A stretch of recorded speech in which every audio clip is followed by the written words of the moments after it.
Hi people, this is African time. The name is Vitashi.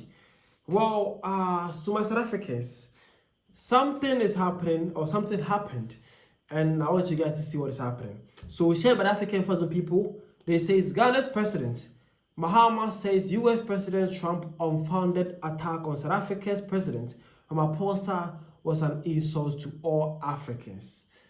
Yeah.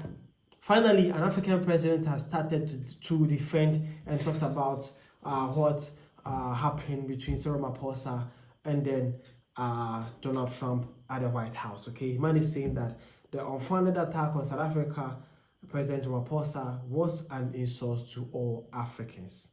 That's too bad. Well, this so it's shared by the Guardian. They say that Trump's unfounded attack on Cyril Ramaphosa was an insult to all Africans. John Dramani Mahama.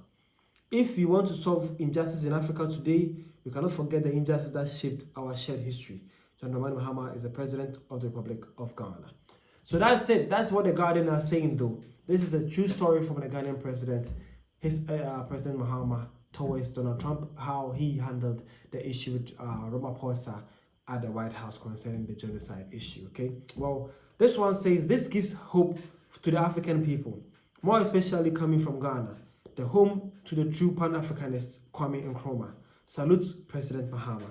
Well, that's South African right there, and man is actually happy to see that or hear that from the Ghanaian president showing support to the South African president and the people of South Africa. Well, again, this one says Trump literally ambushed Ramaphosa and made deeming allegations against his government with strict facts. It was an embarrassment. Well, that's a Ghanaian right there, and he's actually affirming that. Again, the South African also, Ghanaian also says, South Africa, we stand with you. Well, that's a Ghanaian also. Ghanaians are saying that they stand with South Africa in these times that Trump was doing that, okay? And then this one says, honestly, Trump's stance wasn't just an attack on Ramaphosa.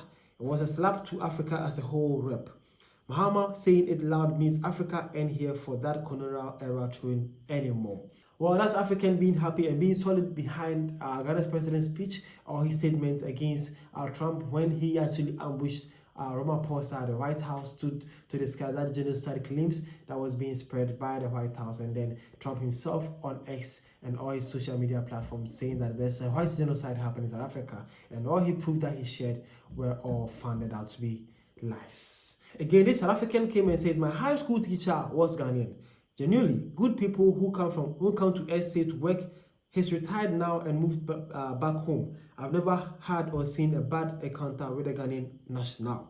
Well, that South African are also being great to his Ghanaians also. He's saying that his high school teacher was a Ghanaian. He believed he was a genuine person. He has moved back to Ghana after he retired. And man is saying that he have never encountered any hostile Ghanaian or Ghanaian national who is actually having a bad experience with them also. He's actually saying that Ghanaians are chilled people and he's actually part of them. But again, this one says, and it's even more painful that Ramaphosa took himself to White House to explain everything to Trump. I'm in pain on behalf of my South African people. I stand with SC on this. Well, that's another African also. He's saying that, well, the most painful part of this all is that the president himself walked right there to Trump to explain himself to Donald Trump. Man is saying that why should it be so? Why is he even there to explain himself to another power? He doesn't understand, but well, he stands with South Africa. And the last thing this one says, we must also condemn Cyril for going to the Oval in the first place. The disrespect from Trump is as a result of their visit. We had no business whatsoever with being there. We missed an opportunity to set the record about who we are as South Africans. Okay, also, that's South African out there. Man is saying that, well, we also, as we are blaming Donald Trump for that, we also need to blame Cyril for actually going there. Why must he even go there? Why must he even explain himself to another president? What does that even set, or what does that even tells him to? Well, that is as an African also his point of view. And I think he also have a good point there.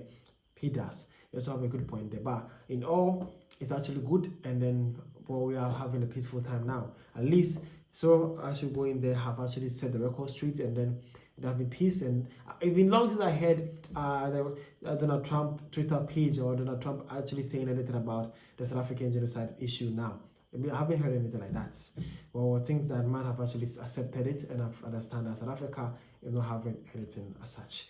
Okay, so it's actually good news though. Thanks to Ramaphosa, at the end of the day, it is great. He maintained the diplomatic solutions and resolution they have with the USA, and then things are back to normal again. I think as a leader, it's actually good to actually work in there and discuss the national affairs, because whether we like it or not, South Africa and USA are still having diplomatic allies, and they also deals in a lot of things too, being trade and also a lot of things too. They are actually doing the good terms. So he actually needed to clarify that. Okay, yeah, he needs to. So while there is Dashi, there's something from my Ghanaians to South Africans on how the president is actually showing support to the South African people and actually condemning what Donald Trump did to Ramaphosa when he visited him at the White House. Thank you for your time. See you guys around.